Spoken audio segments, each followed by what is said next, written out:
This is one thing that I always kind of think about when working out, going to the gym, and that is pacing and kind of, yeah, toning down yourself a little bit when training. So, and that also can kind of be, yeah, translated over to or used as an analogy to creating YouTube content or content in general. You see, when I'm in the gym, be it either for Muay Thai or like working out, and I train with other people, especially when they're new, but not only just people who just started out, right?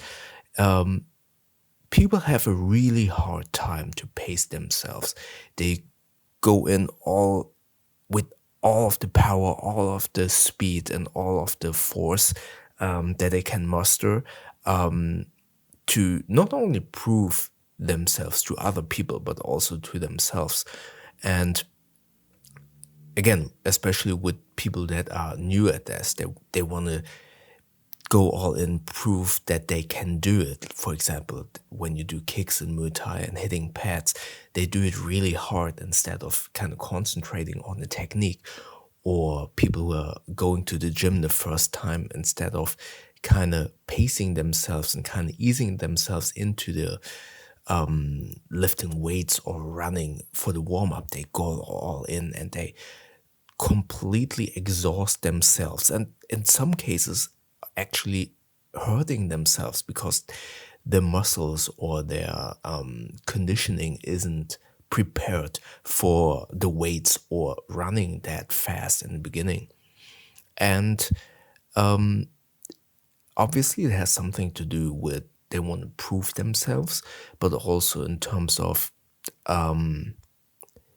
being very, I always forget what the English word is, being very eager to be good at something or at winning. Obviously, in a gym, when you're lifting weights, you cannot win, but you basically win against yourself. Or when you're doing Muay Thai or boxing, you really want to be really good. And again, this is not only for new beginners, but also with experienced people. I've seen this so many times with people that are injured. I'm telling them, hey, obviously you're hurting. Don't go that hard. Just hit the pads, but do it properly, but don't do it with full power, with full speed.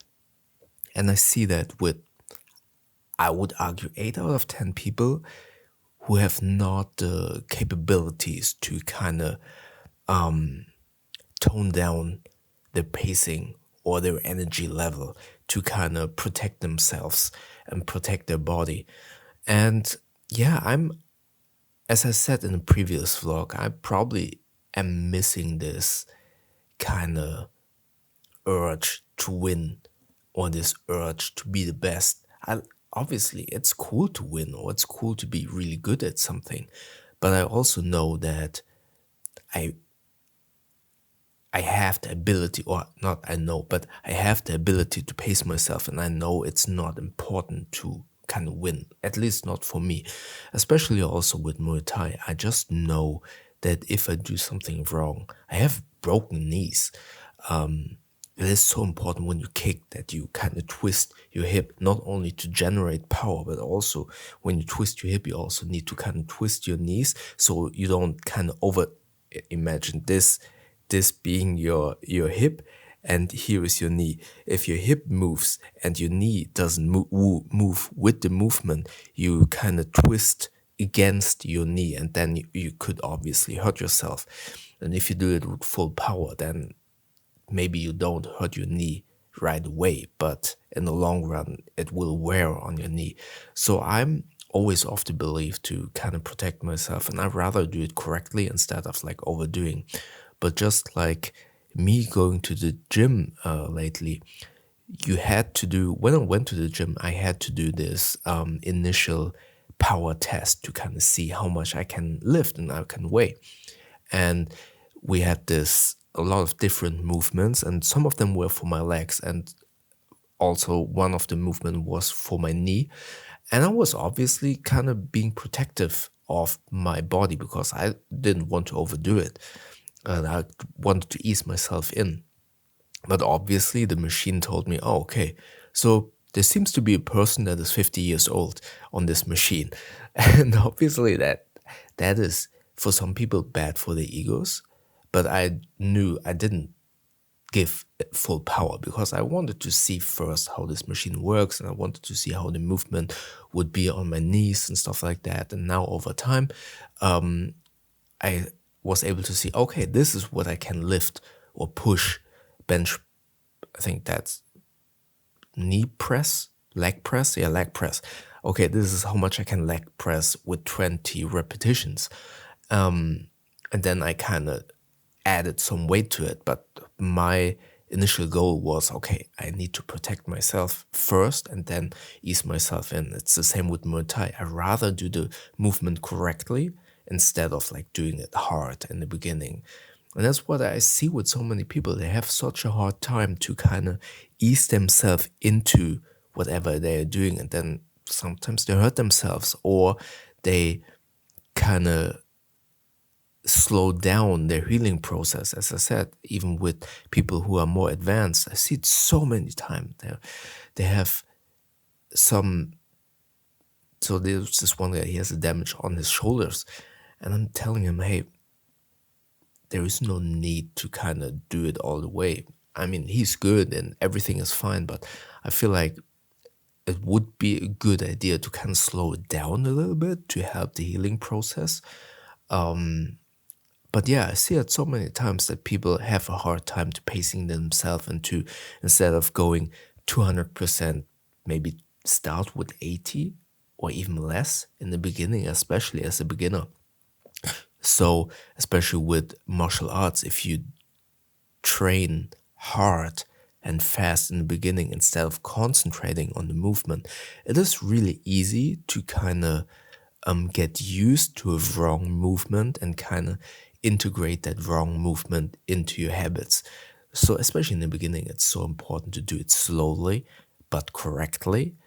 But many people have a really hard time to do that, to do it slowly, to pace themselves. And now to transition a little bit over to YouTube, like I always like to do. So you have some form of learning. It's the same thing. People start out or want to start out but have a hard time pacing themselves. Meaning, you know that kind of thinking, if you started out, oh, I need a new camera, I need to have the greatest idea, and I need to do a lot of color grading, editing and stuff, and this and that, buy a lens and buy a mic and this. And you know what I mean? They start with 500% running into it. And because it is so much, they either don't start at all, or they actually accomplish to create a video at 500% of speed. But they aren't able to sustain that speed. Making another video in that same level will be hard and will need to take a lot of effort out of you. And then a lot of the YouTube channels, let's be real, they stop. They stop after 5 videos. So it's, as far as I can tell, I think I've seen it in a lot of videos that said like, okay, the hardest part is to make 10 videos. And if you go running at 500%, doing 10 videos at 500% will be really hard. Or they make that at that level, and then they see, oh, I don't get any views, and then they get frustrated and discouraged. So that's why what I mean with pacing yourself, with starting out simple. As I always say, this is a training ground. The first videos are your playground to make mistakes, to practice, to put in the reps, to kind of learn. And that is you're only able to do that if you pace yourself a little bit. Obviously, there's nothing wrong with wanting to do as much as possible, but also trying to recognize that you won't be able to sustain a specific level, or again, not necessarily with the speed, but also many people say, oh, I need a big camera, a big lens to only start the video, and then they never start. And that is a huge mistake in my humble opinion. So that's also something. And pacing yourself. Would be your iPhone good enough to start filming? Just some food for thoughts. That's also a level of pacing yourself at not trying to start with 500% or 200 miles per hour speed, So kind of pacing yourself, limiting to yourself to, oh, maybe I just need an iPhone. Oh, maybe I don't need to edit. Oh, maybe I don't need that big idea. Just sit in front of the camera, talk to the camera, talk to that one person that potentially wants to watch that video, or just practice, like I've said in the video from yesterday about mental health. Sometimes it's just good to get all of those thoughts in your head through your mouth, trying to verbalize it and putting it into your camera that will be your accountability buddy. Yeah, and that's just something that I recommend and that I've seen so many times in the gym, be it for martial arts or for now lifting weights. It's it's good, or it's recommendable to kind of recognize, okay, what am I capable of doing? And is what I'm capable of doing with the maximum capacity actually worth doing right now? Or is it better to do it correctly? Or is it necessary to kind of limit myself so I can heal? Or is it necessary to limit myself to keep going and do this multiple times, like in this example for YouTube? Again, you can do a huge video, but I see so many people quitting after that big video because they cannot sustain the speed or cannot meet the expectations of themselves or the viewers that expect that big video again, and then the pressure gets to them and they don't continue doing that YouTube. Just some food for thought. And just because you can do something, just because you can ride fast on a motorcycle, do you actually need to do so? Or would it be more fun just to cruise? Again, just some food for thought. And yeah, maybe check out my video from yesterday about mental health in the video up here. YouTube thinks that you like the video down here. Don't forget to like, hype, and yeah, potentially click the subscribe button, helping me to get to 2,000 subscribers so we see each other tomorrow in the next video. All right, have a great day. Thank you very much.